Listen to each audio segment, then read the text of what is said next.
Hiroshima Nagasaki అణు విధ్వంసం 80 ఏళ్లైనా ఇంకా మరిచిపోలేని ఆ చేదు గుర్తులు. అణుబాంబుతో దాడి జరిగితే ఎలా ఉంటుంది? విధ్వంసం ఏ స్థాయిలో ఉంటుంది? మళ్ళీ అలాంటి దాడి జరిగే అవకాశం ఉందా? మా దగ్గర అణుబాంబులు ఉన్నాయి, సగం ప్రపంచాన్ని లేపేయగలమని పాక్ లాంటి దేశాలు ప్రపంచ దేశాల్ని ఎందుకు భయపెడుతూ ఉన్నాయి? మళ్ళీ అలాంటి అణుబాంబు దాడి జరిగే అవకాశం ఉందా? ఒకవేళ జరిగితే విధ్వంసం ఎలా ఉంటుంది? జపాన్లోని హిరోషిమా నాగసాకి నగరాలపై అణుబాంబు దాడులకు ముందు ఏం జరిగింది? అమెరికా ఎందుకు జపాన్పై అణుబాంబులు వేసింది? 75 ఏళ్ల వరకు గడ్డి మొలవదన్నారు. ఘటన జరిగి ఇప్పటికీ 80 ఏళ్లు దాటింది. అణుబాంబు ప్రభావం ఎలా ఉంది? ఒకసారి చరిత్ర పుటల్లోకి వెళ్ళి చూసొద్దాం. రెండవ ప్రపంచ యుద్ధం హోరాహోరీగా సాగుతున్న రోజులవి.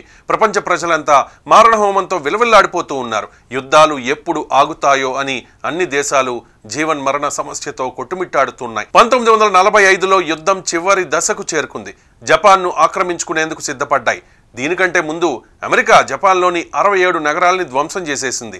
మే 8న హిట్లర్ ఆత్మహత్య చేసుకున్న కొద్ది రోజులకు జర్మనీ లొంగుబాటు ఒప్పందంపై సంతకం చేయడంతో ఐరోపాలో యుద్ధం ముగిసింది.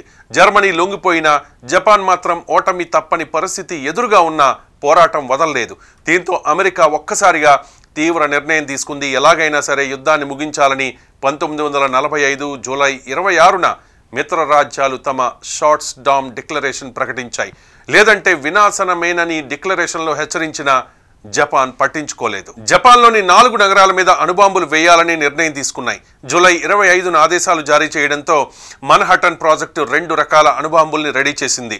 మారియానాలోని ద్వీపాల్లో ఉన్న టినియన్ నుండి ఈ అణుబాంబులను మోసుకెళ్లేందుకు అమెరికా వైమానిక దళం బోయింగ్ B-29ను రెడీ చేశారు.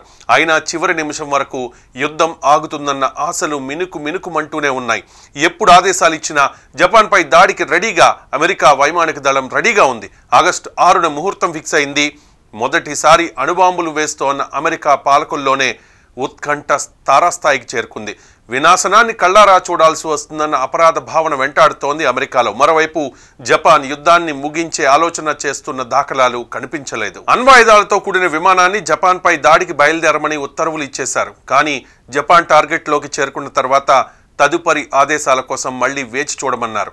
అమెరికా మిత్ర దేశాలన్నీ అయోమయంలో ఉత్కంఠగా ఎదురు చూస్తూ ఉండగా అణ్వాయుధాలు వేసేయమంటూ ఆదేశాలు వచ్చాయి. సరిగ్గా ఉదయం 8:15 హిరోషిమా నగరంపై పడ్డ అణుబాంబు శక్తివంతమైన పేలుడిని సృష్టించింది. కొన్ని కిలోమీటర్ల దూరంలోని ప్రజలకు కూడా ఆ పేలుడు స్పష్టంగా కనిపించింది. సూర్యుడే భూమిపై పడ్డాడేమో అనుకునేంత భీకర కాంతి, భీకర విస్ఫోటనం. 90,000 మంది క్షణాల్లో కాలి బూడిదయ్యారు. మరో 56,000 మంది తీవ్రంగా గాయపడి హాహాకారాలు చేస్తూ పెట్టల్లా రాలిపోయారు. కరెంట్ షాక్ కొట్టినట్టు నేలకూలిపోయారు. 1,000 మంది కంటి చూపు కోల్పోయి, మాటలు పడిపోయి, చెవులు వినికిడి కోల్పోవడంతో ఆర్తనాదాలు చేస్తూ కొన్ని గంటల పాటు ప్రాణాలతో విలవిల్లాడుతూ తుదిశ్వాస విడిచారు. జపాన్కు కూడా హిరోషిమాలో ఏం జరిగిందో తెలియరాలేదు. అణుబాంబు దాడి చేసినట్లు తెలిసినా యుద్ధాన్ని విరమించేందుకు ససేమిరా అనడంతో ఆగస్టు 9న నాగసాకి పట్టణంపై మరో అణుబాంబును జారవిడిచింది అమెరికా. అంతే, అక్కడ కూడా భస్మం. పట్టణంలోని సగం మంది అంటే దాదాపు 40,000 మంది ఏం జరిగిందో తెలిసేలోగానే తుదిశ్వాస విడిచారు. మరో 56,000 మంది తర్వాత కొద్ది రోజుల్లోనే చనిపోయారు.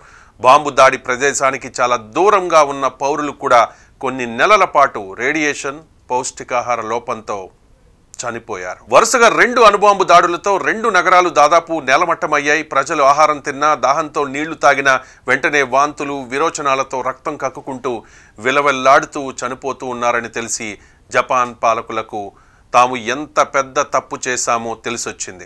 ఇతర ప్రాంతాల వారు 2 పట్టణాల్లో అడుగుపెట్టినా రేడియేషన్ ప్రభావానికి గురై వెంటనే అస్వస్థతతో విలవిల్లాడుతూ చనిపోతూ ఉన్నారన్న విషయం తెలిసి జపాన్ ప్రభుత్వం పశ్చాత్తాపంతో కుమిలిపోయింది.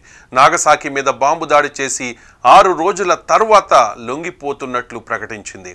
రేడియేషన్ ప్రభావంతో అక్కడికి వెళ్లేందుకు ప్రజలే భయపడే పరిస్థితి నెలకొనడంతో సెప్టెంబర్ 2న లొంగుబాటుపై సంతకం చేసింది జపాన్. దీంతో 2వ ప్రపంచ యుద్ధం ముగిసిపోయింది. చరిత్రలో ఒక్కసారి జరిగిన ఈ అణుబాంబు దాడి ప్రభావం 80 ఏళ్లైనా ఇప్పటికీ కనిపిస్తోంది. అమెరికా అణుదాడి చేసిన కొన్ని గుర్తులు హిరోషిమా, నాగసాకి నగరాల్లో ఇప్పటికీ చెదిరిపోలేదు.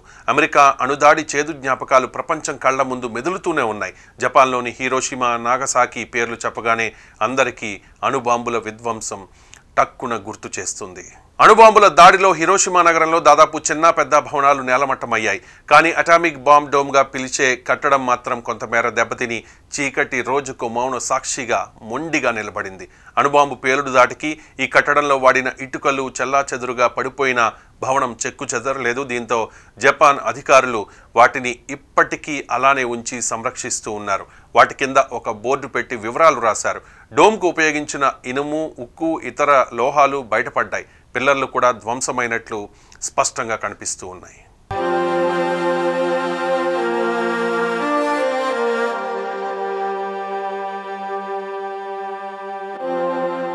మరోవైపు నాగసాకి పట్టణంలోనూ అణుబాంబు దాడి ఘటన తాలూకు చేదు గుర్తులు ఇప్పటికీ ఉన్నాయి.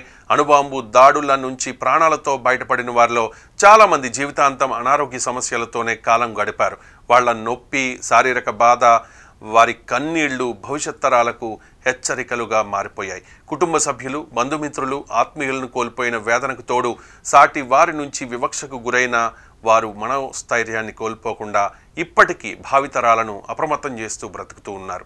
అణుబాంబు దాడి నుంచి ప్రాణాలతో బయటపడ్డ వారిని హిబాకుషాగా పిలుస్తారు. హిబాకుషా అంటే అణుబాంబు దాడి ప్రభావితులు అని అర్థం. హిబాకుషాలు జపాన్లో ఇప్పుడు వేళ్ల మీద లెక్కించే సంఖ్యలో ఉన్నారు. జీవిత చరమాంకానికి చేరుకున్నారు. సందర్శకులకు నాటి దుర్ఘటనను వివరిస్తూ మళ్ళీ అలాంటి పరిస్థితి రాకుండా చూడాలని కోరుతూ ఉన్నారు.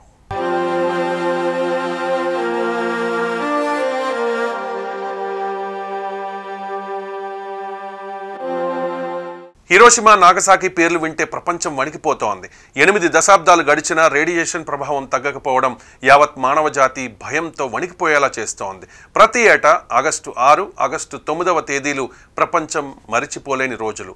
మేధోమదనంతో అందుబాటులోకి వస్తున్న కొత్త టెక్నాలజీ, సంపత్తి మానవాళికి ఉపయోగపడాలి కానీ వినాశనానికి కాదు.